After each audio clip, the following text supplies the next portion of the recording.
Over the past year, I have commuted from Richmond to UBC over 100 times. Of these commutes, I've GPS tracked almost every single one of them and put them into a spreadsheet. Here's what I've learned.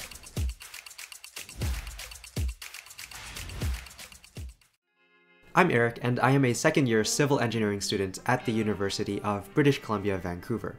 I sometimes make YouTube videos about stenography, but today I'll be talking more about my daily life as a commuting student. UBC is located right beside the city of Vancouver and is about as far west as you can go in the region without getting on a ferry. I live in Richmond, which is considerably southeast of campus. This distance of 20 kilometers would usually take me about half an hour to commute by car, depending on traffic. However, I do not have a car, so instead I cover the distance by bike, SkyTrain, and bus. In total, this takes me about 1 hour, fairly consistently. The first leg of my commute takes me to the Richmond Brighouse SkyTrain station. So why do I bike? Well, first of all, it's good exercise. It's also a lot more convenient than taking the bus, and if I were to cover this leg by car, it would only save me about 5 minutes. Cycling just makes sense to me. Once I lock my bike and take off all my rain gear, I board a train headed north.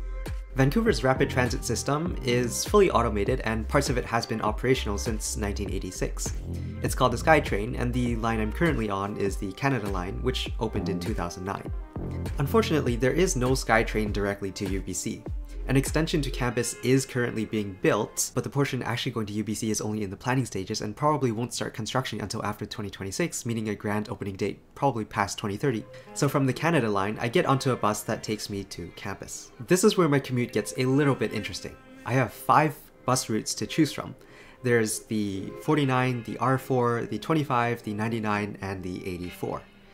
Over the past year, I have tracked my commutes and put them into a spreadsheet so I can find out which one is the fastest. Now, as I'm ranking a bunch of things in a YouTube video, I think it's only appropriate to use a tier list. First, the 49. Solid B tier. It takes about 30 minutes to get from the station to UBC, and it comes every 5 minutes during peak time. It's fairly on time and somehow sticks to the schedule relatively well, certainly compared to the other routes. It is also pretty easy to get a seat.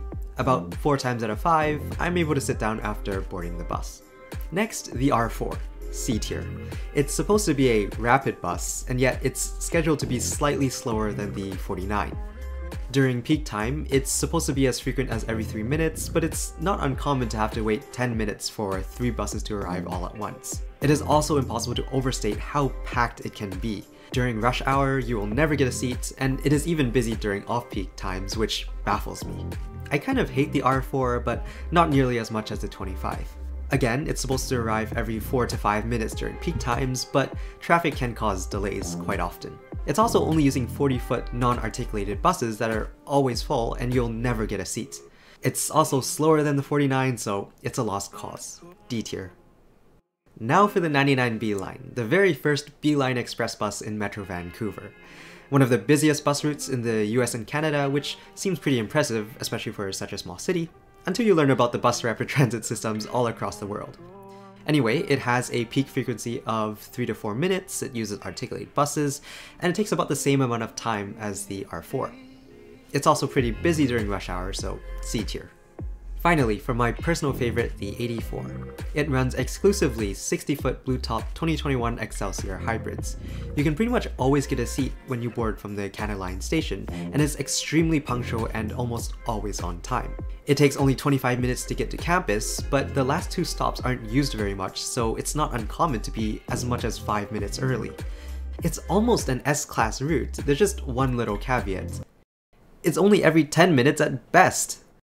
I'm very sad to put this in A tier. TLDW, take the 49 or the 84.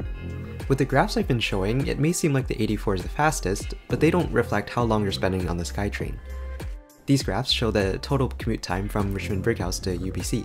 Even though the 84 is the fastest bus route, you have to spend the most time on the SkyTrain. So overall, there's not much variation between each route in terms of duration. The 84 is still my favorite choice though, but I have to time it right so that I don't end up waiting 15 minutes for the next bus. Now, I've been talking about the commute from Richmond to UBC, but I should also mention the commute back home. Honestly, all the bus routes I've mentioned are all pretty much equally bad, especially during rush hour. So really, if you're trying to leave campus, the best bus to take is just whichever comes first, and whichever isn't yet packed like a tin of sardines.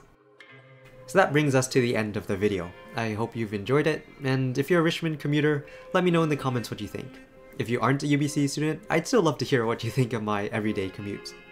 I'll see you next time. Bye.